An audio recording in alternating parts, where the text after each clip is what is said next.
역대상 21장 9절에서 17절. 여호와께서 다윗의 선견자 갓에게 말씀하여 이르시되 가서 다윗에게 말하여 이르기를 여호와의 말씀이 내가 내게 세 가지를 내어 놓으리니 그 중에서 하나를 내가 택하라. 내가 그것을 내게 행하리라 하셨다 하라 하신지라. 갓이 다윗에게 나아가 그에게 말하되 여호와의 말씀이 너는 마음대로 택하라. 혹 3년 기근이든지 혹 네가 석 달을 적군에게 패하여 적군의 칼에 쫓길 일이든지 혹 여호와의 칼 곧 전염병이 사흘 동안 이 땅에 유행하며 여호와의 천사가 이스라엘 온 지경을 멸할 일이든지라고 하셨나니 내가 무슨 말로 나를 보내신 이에게 답할지를 결정하소서 하니 다윗이 갓에게 이르되 내가 공경에 빠졌도다. 여호와께서는 긍휼이 심히 크시니 내가 그의 손에 빠지고 사람의 손에 빠지지 아니하기를 원하나이다 하는지라. 이에 여호와께서 이스라엘 백성에게 전염병을 내리심에 이스라엘 백성 중에서 죽은 자가 7만 명이었더라. 하나님이 예루살렘을 멸하러 천사를 보내셨더니 천사가 멸하려 할 때에 여호와께서 보시고 이 재앙 내림을 뉘우치사 멸하는 천사에게 이르시되 족하다. 이제는 내 손을 거두라 하시니 그때에 여호와의 천사가 여부스 사람 오르난의 타작마당 곁에 선지라. 다윗이 눈을 들어보매 여호와의 천사가 천지 사이에 섰고 칼을 빼어 손에 들고 예루살렘 하늘을 향하여 편지라.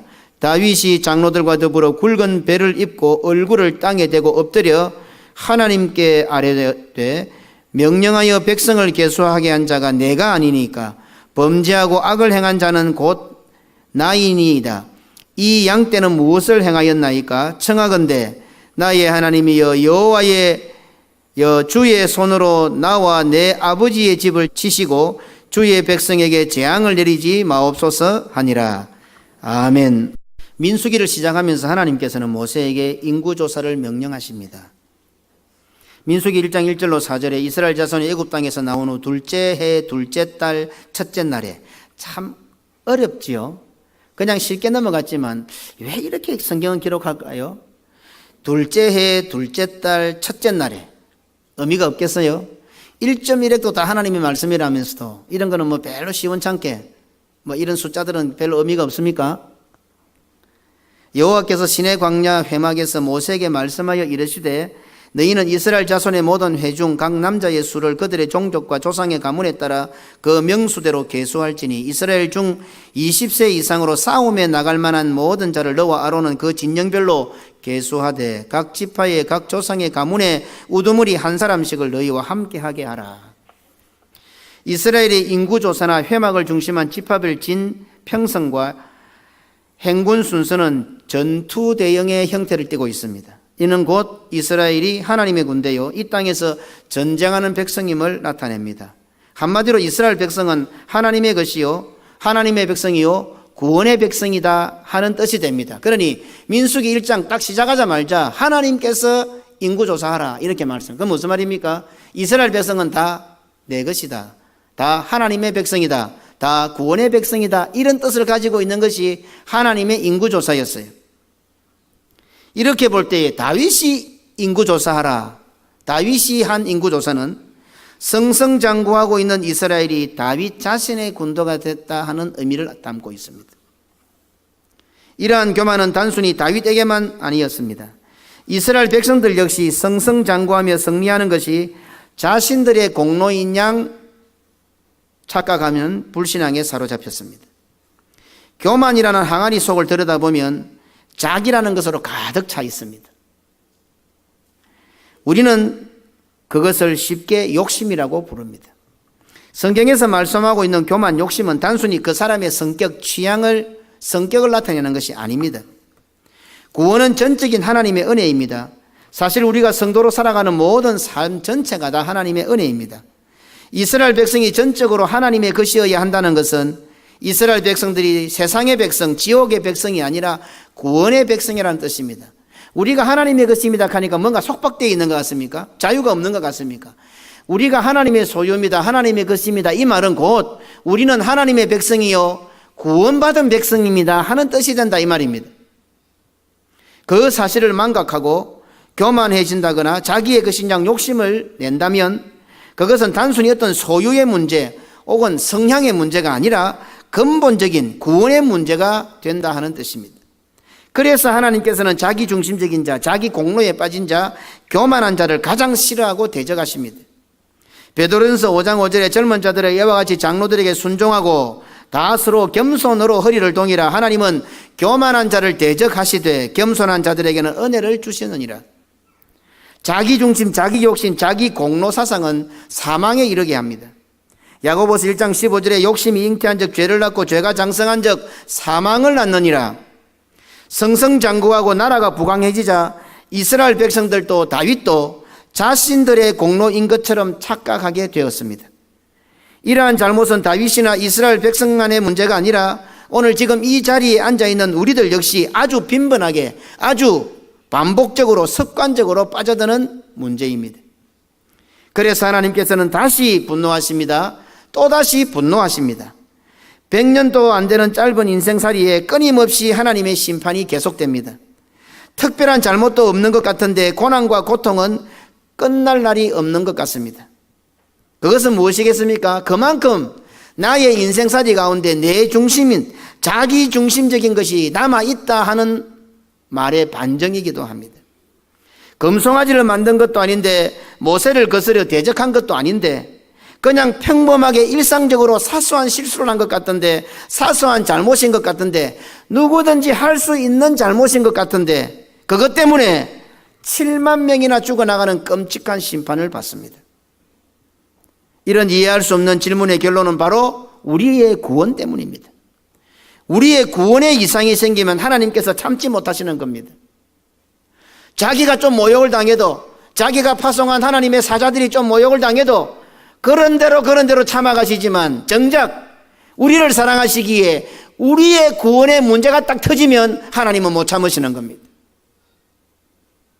하나님의 의도를 잘 몰라서 혹 하나님께 버릇없이 굴어도 하나님께서 세우신 하나님의 사람들이 하나님의 사자가 어떤 존재인지 몰라 겁도 없이 굴어도 하나님의 심판은 의외로 그렇게 강력하지는 않습니다. 그런데 우리의 구원의 문제가 딱 터지면 하나님의 분노는, 하나님의 진노는 하늘을 찌릅니다. 무슨 말입니까? 하나님께서는 이토록 우리를 사랑하신다는 말입니다. 다윗이 이스라엘을 계수함으로 하나님의 심판이 임했습니다. 하지만 멸하는 천사가 아라우나의 타작마당에 이르자 하나님께서는 심판을 멈추십니다. 그것은 바로 자신의 친구 아브라함이 아들 이삭을 번제로 드렸던 곳이기 때문입니다. 하나님께서는 친구 아브라함을 생각하사 그의 후손들을 향한 심판을 멈추셨습니다. 성경은 그 장면을 하나님께서 뉘우치셨다 이렇게 기록하고 있습니다. 하나님께 뭐 뉘우침이 어디 있습니까? 하나님께서 후회가 어디 있습니까? 그럼에도 불구하고 하나님께서 뉘우치셨다 기록함으로써 하나님께서 얼마나 아브라함을 사랑하셨고 하나님께서 그 아브라함의 자손들을 얼마나 사랑하셨는지를 성경은 보여주고 있습니다. 오늘 우리는 예수 그리스도의 십자가로 인하여 세워진 부산개금교회에 있습니다. 완전한 아라우나의 타작마당인 부산개금교회에 있습니다. 거룩하신 하나님 앞에서 그 어느 누구도 하나님의 심판의 불칼을 피할 수는 없습니다. 하지만 거룩하신 하나님의 불칼은 예수 그리스도께서 친히 달려 죽으신 그 십자가가 세워진 완전한 아라우나의 타작마당인 교회의 예배의 자리에서 멈추게 됩니다. 예수 그리스도를 믿어 구원의 백성이 되고 하나님의 자녀라고 고백하면서도 우리는 또다시 하나님의 진노를 유발하고 심판을 자초하며 살아가고 있습니다.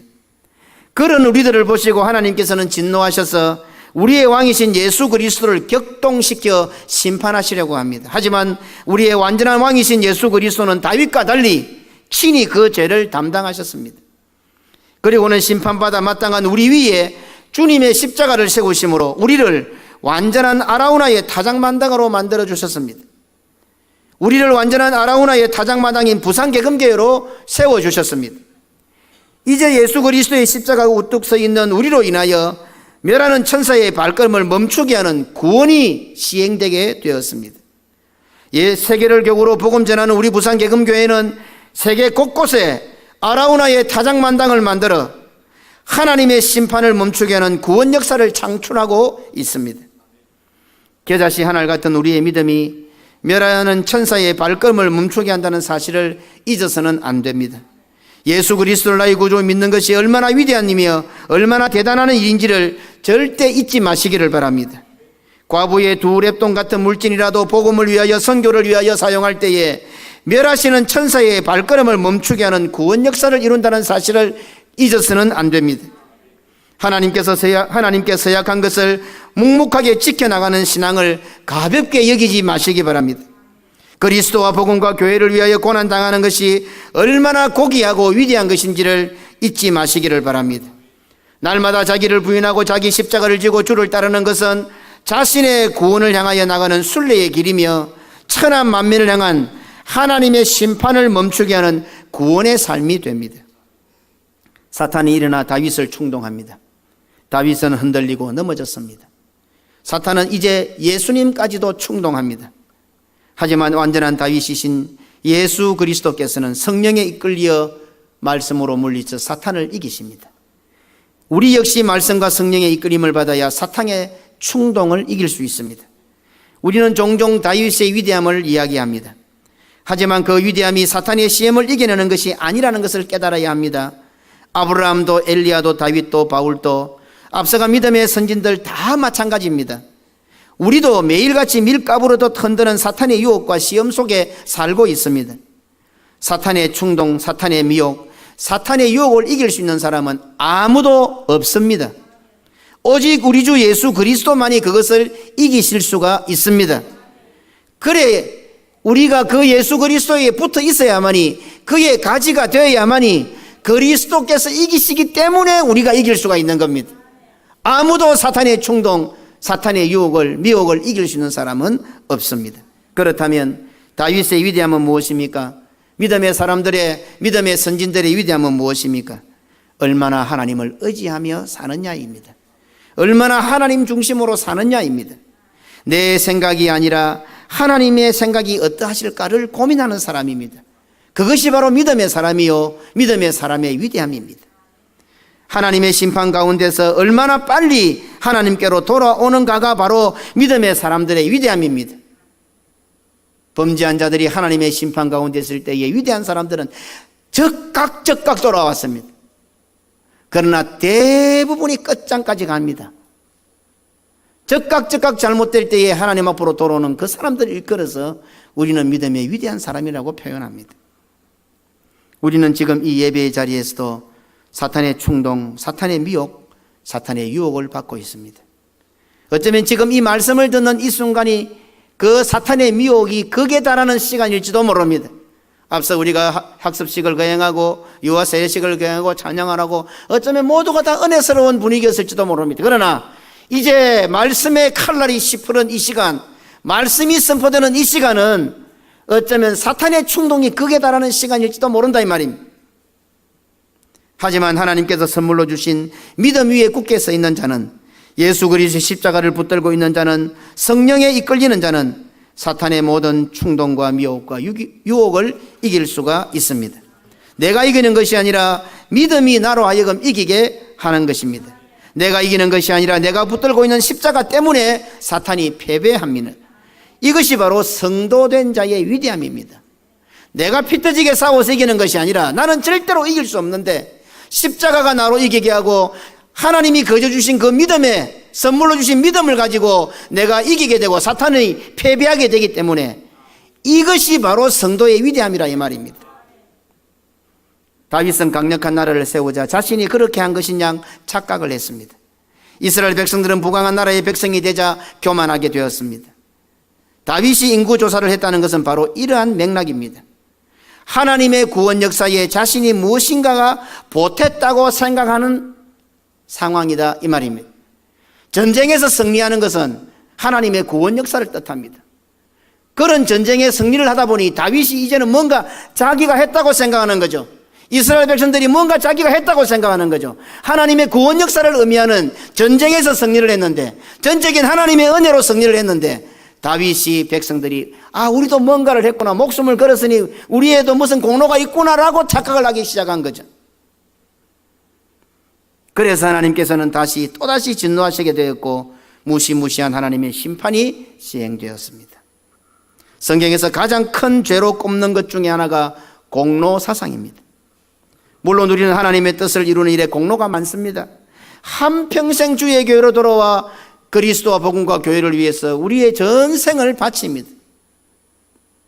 하지만 분명히 알아야 할 것은 그리스도와 복음과 교회를 위하여 내가 공로를 세울 수 있는 것도 하나님의 은혜임을 잊지 말아야 합니다.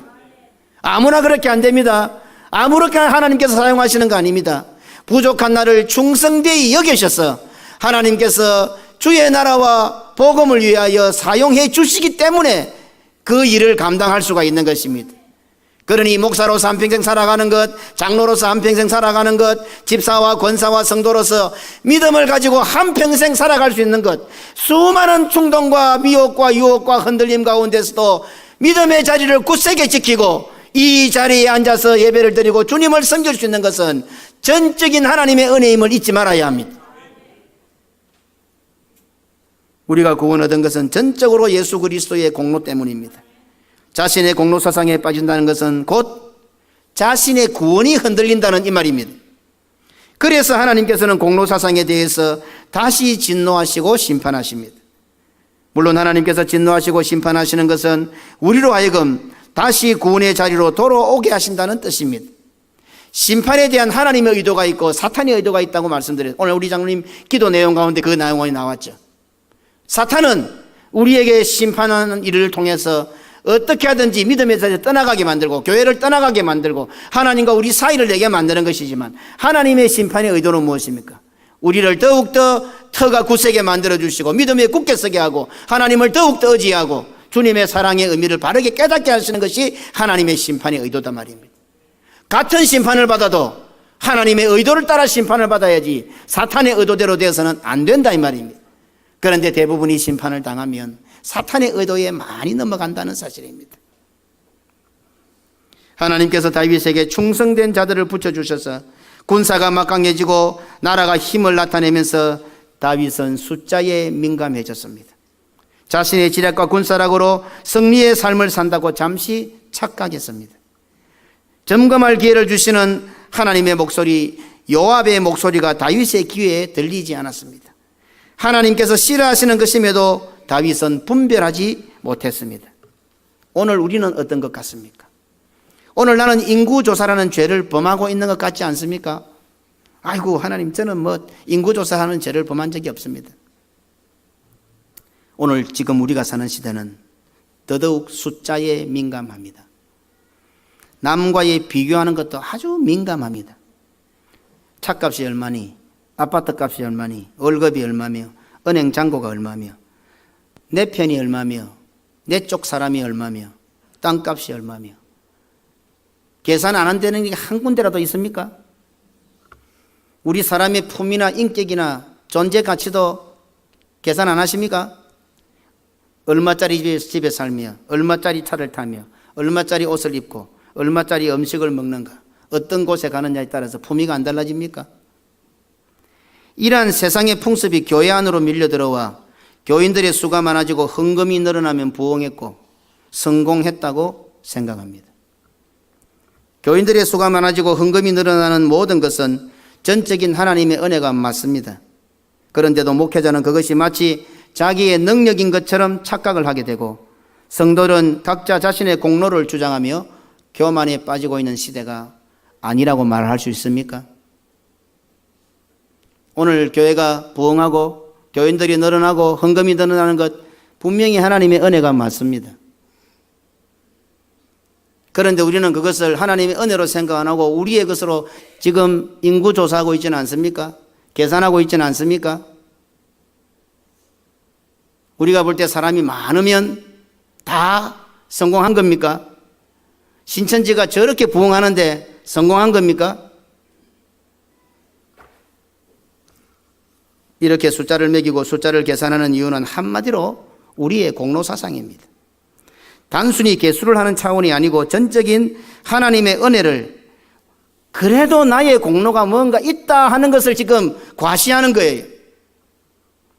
그런데 단순한 그거 맞지요? 목사로 한평생 헌신하고 장로로 한평생 헌신하고 집사로 권사로 성도로 헌신하고 희생한 건 맞지요? 그래서 어찌 보면 당연하단 말입니다. 당연하니까 어떻게 해요? 이것을 반복적으로 짓는 죄가 되는 거죠. 반복적으로, 연속적으로, 자연스럽게 짓는 죄가 되는 거예요. 그런데 단순한 그 죄가 아니고 결국은 이것이 어디에 문제가 터지는가 하면은 우리의 구원, 나의 구원 전선에 문제가 터지는 거예요. 그래서 하나님께서 보시고 계실 수가 없는 거예요. 하나님 자신의 이름이 모욕을 당해도, 하나님께서 보내신 주의 사자들이 어려움을 당해도 그나마 참고 계시다가 우리의 구원의 문제가 딱 터지면 하나님은 못 참으시는 거예요. 그러니 이러한 공로사상은 삼위 하나님의 구원 역사를 대적하는 행위가 됩니다. 어떻습니까? 하나님의 교회를 이런 기준과 시각을 가지고 바라보시는 분은 없습니까? 이런 자가 하나님의 심판이 시행될 때에, 교회를 향하여 하나님의 심판이 시행될 때에 다윗처럼 나와 내 아버지 집을 치소서라고 말할 수 있겠습니까? 내 공로 따지고, 내 공로 비해서 상대방의 공로가 어떤지 저떤지 따지고, 내가 잘했고 네가 못했고 이거 따지는 그 사람이 하나님의 심판이 시행될 때에 하나님의 이 모든 잘못은 나의 잘못이니 차라리 나와 내 아버지 집을 치소서 이렇게 말할 수 있겠습니까? 그 사람이 그렇게 말을 못하면 그 사람은 공로사상에 빠진 사람이에요. 아주 쉽게 그렇게 보면 됩니다. 멸하는 천사의 발걸음을 멈추게 하는 아라우나의 타작마당이 되기는커녕 하나님의 심판을 오히려 더 극렬하게 자극하는 자가 될 가능성이 많습니다. 자기의 것을 자기의 것이라고 하는 이가 하나도 없었더라 라고 고백했던 초대교회 성도들의 성령 충만한 고백이 무슨 의미인지를 심각하게 고민해 보아야 하는 상황입니다. 단순히 물질적인 헌신의 의미가 아닙니다. 전적인 하나님의 은혜임을 고백하는 장면입니다. 자기의 것을 자기의 것이라고 하는 이가 하나도 없었더라. 무슨 말입니까? 전부 다 하나님의 은혜입니다. 구원은 절대로 나의 공로 티끌도 없습니다 라고 고백하는 고백이라 이 말입니다. 성령 충만했던 초대교회 성도들은 자신들에게 주어진 구원이, 교회가, 믿음의 생활이 전적으로 삼위 하나님의 은혜임을 알았고 바로 그것을 고백했던 것입니다. 이미 많은 복을 받았고 아직은 그렇게 표시나게 드러나는 핍박이 없는 대한민국의 신앙생활 속에서 우리들은 이미 받은 복들을 잘 관리하고 있는지, 그것들이 어디서부터 왔는지, 혹 나는 받은 복 때문에 하나님의 진노를 사고 심판을 자초하며 살고 있지는 않는지, 앞으로 내 남은 인생 우리의 후손들이 어떤 중심으로 살아야 하는지 많은 것을 묵상하게 하는 오늘 본문입니다. 우리는 건강하고 잘되고 성공하면 더 하나님께 가까이 가야 합니다. 혹시 건강하고 잘 되어서 하나님과 멀어지신 분 없습니까? 어쩌면 하나님께서 진노하시고 하나님의 심판 가운데 있는지도 모릅니다. 하나님의 심판은 시작되었다면 그리 오래 가지는 않습니다. 3일이면 7만 명이 죽어나가기에 족합니다. 오늘 우리의 부강함과 풍요로움, 교회의 전성기가 마치 우리들의 공로들인 것처럼 세계에 계산하고 자랑하는 것이 자유로운 우리들이요 오늘 날의 모습입니다. 그렇다고 한다면 하나님께서는 어떻게 하고 계실 것 같습니까? 진노하고 다시 진노하고 계십니다. 자신의 티 같은 일은 입에 침이 마르지 않도록 자랑하면서 다른 사람들의 들보 같은 일들은 하찮게 여기는 계산을 우리는 아주 자연스럽게 자랑스럽게 합니다. 저도 그런 실수를 많이 하겠죠. 자기가 하는 건 별것도 아닌데 그거는 입에 막 침이 안 마르도록 자랑하면서 남이 뭐 해놓은 거는 어쨌든 간에 별것 아닌 것처럼 폄하시키고 그런 계산을 참 잘하는 우리들입니다. 우리 구역에서나 기관에서나 교회 생활에서는 그래서는 안 됩니다. 적은 일일지라도 참 그 사람이 하나 이룬 것은 귀하게 보고 반대로 하는 그것은요 다 이 다윗이 인구조상과 똑같은 그런 성향의 사람들입니다. 삼위 하나님께서 우리에게 베풀어 주신 6천만 데나리온은 당연한 것이고 내가 그리스도와 복음과 교회를 위해서 한 100데나리온이 그렇게 커 보이고 대단해 보이지 않습니까? 만약에 그렇다면 하나님께서는 다시 또다시 진노하고 계십니다. 대통령을 비롯한 국회의원들과 위원장들의 잘못된 정치가 어쩌면 우리를 심판하기 위한 하나님의 수순인지도 모릅니다. 하지만 아직까지는 한국교회 강단에 요압의 충언이 살아있는 것 같습니다. 사무엘하 24장 3절에 요압이 왕께 이르되 이 백성이 얼마든지 왕의 하나님 여호와께서 100배나 더하게 하사 내 주 왕의 눈으로 보게 하시기를 원하나이다. 그런데 내 주 왕은 어찌하여 이런 일을 기뻐하시나이까 하되, 아직까지는 한국교회 강단에 요압의 충언이 살아있는 것 같습니다. 하지만 그렇다고 해서 그리 희망적이지는 않습니다. 우리의 못된 습성은 우리는 그 무엇인가에 한번 사로잡히면 그 누구의 충정 어린 권고도 귀에 들리지가 않습니다. 우리의 못된 속성은 그렇습니다. 우리는 꼭 끝을 봐야 하기 때문입니다. 이스라엘의 별인 다윗도 그래했으니까 우리는 오죽하겠습니까? 그래서 신앙은 이전에 내가 그러했다는 것보다도 지금 내가 어떤가가 중요합니다.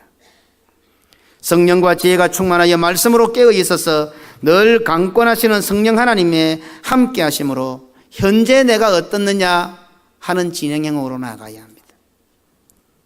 인구조사 이후 다윗의 회개와 벌을 받는 모습도 묵상할 은혜가 참 많습니다. 벌을 받는 것조차도 철저하게 하나님의 중심으로 받아야 희망이 있습니다. 오늘날의 한국교회는 벌을 받는 것도 내 중심으로 받습니다. 우리가 무엇을 결정할 때에 그 속에 하나님이 계시는지 안 계시는지 꼭 확인해 보아야 합니다. 우리의 가정에, 우리 교회에 하나님의 진노를 살 만한 것들이 보이십니까? 혹시 교회 와서 쭉 둘러보니 하나님께서 진노하실 만한 것들이 눈에 보입니까? 우리 가정을 들여다보니, 우리 기관을 들여다보니, 우리 구역을 들여다보니 하나님께서 진노하실 만한 것들이 눈에 보이십니까? 하나님께서 그것을 보는 사람에게 무엇을 요구하실 것 같습니까? 아무개야, 네가 바로 아라우나의 타작마당이 되라, 이렇게 말씀하시는 겁니다. 그것이 눈에 보이는 사람은 오늘 이 시간 하나님 앞에 다윗처럼 인구 계산을 하는 것이 아니라, 누가 잘했고 누가 못했고 누가 따지고 하는 것이 아니라 어떻게 되겠어요? 나와 내 아버지 집을 치소서라고 기도해야 된다, 이 말입니다. 오늘은 추수감사주일입니다. 하나님을 진노하게 하는, 계산을 하는 성도가 되지 말고 하나님께서 주신 복을 세워보는 그런 복된 성도들이 되시기를 주님의 이름으로 축원합니다. 아멘.